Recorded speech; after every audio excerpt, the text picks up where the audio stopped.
Hey guys, this is week 2 of the Happiness Challenge. Today we are going to practice taking responsibility.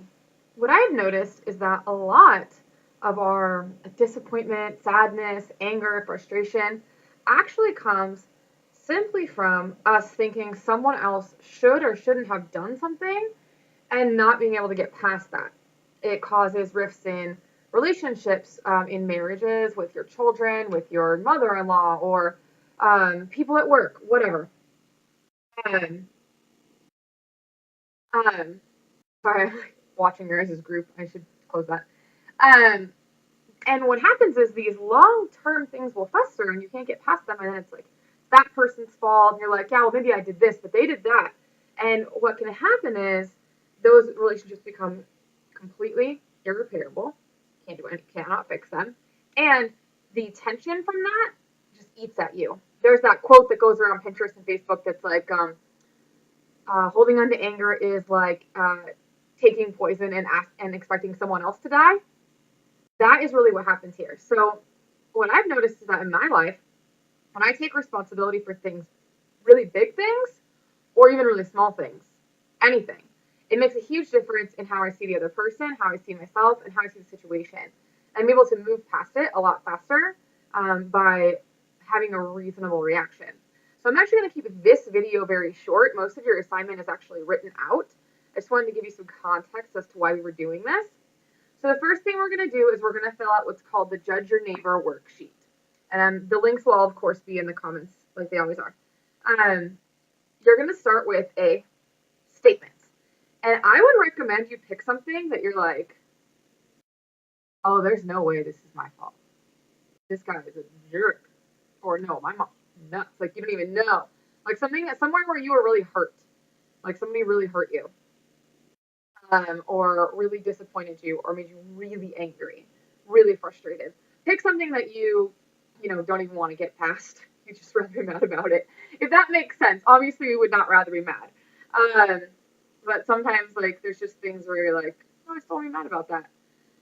What we're gonna do is we're gonna fill out the Judge Your Neighbor worksheet. So there's the link will be there. It's got six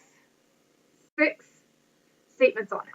And then what you're gonna do is what I'm gonna recommend that you do, if you can, bring your completed worksheet to our call. Okay? It'll be easier to wrap your head around if you can bring it to the call. Not everyone's going to make the call, and that's fine. But what I'm going to do is we're going to take some people's and I'm going to walk them through the next steps. And a lot of times when someone's asking you questions to get you to the next step, it comes out a lot more smooth and it's really clear where you're headed. Now, if you're not going to be on the call, then you're going to actually have another link that's going to take you to something called the 4 questions, where you're going to ask yourself 4 questions about these statements. I'm going to challenge you. If you really want to make changes in your life and you really want to take what I'm doing seriously here for you guys, do not go forward to the 4 questions until your sheet is 100% done. Okay? Please, when this is done live, it's done in sections so you don't know what's happening next. I know for some of you guys that freaks you out. It is a process. Part of that process is not knowing the next step, so please just follow them the way that I list them below, okay? Once you're going to answer the 4 questions, you're actually going to do something called the turnaround. And the turnaround is a separate set of statements that you're going to make based on the original statement. It's actually a 3-part assignment.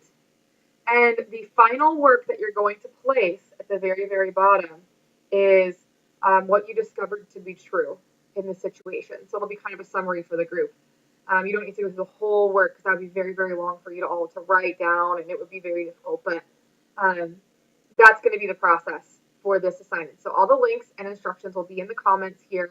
You just follow the work, and then hopefully you can come to the call on Thursday. We'll walk through a few of those, and if you guys get stuck after I have everyone's stuff, I will, like everyone's written out their summaries, I will jump in and help.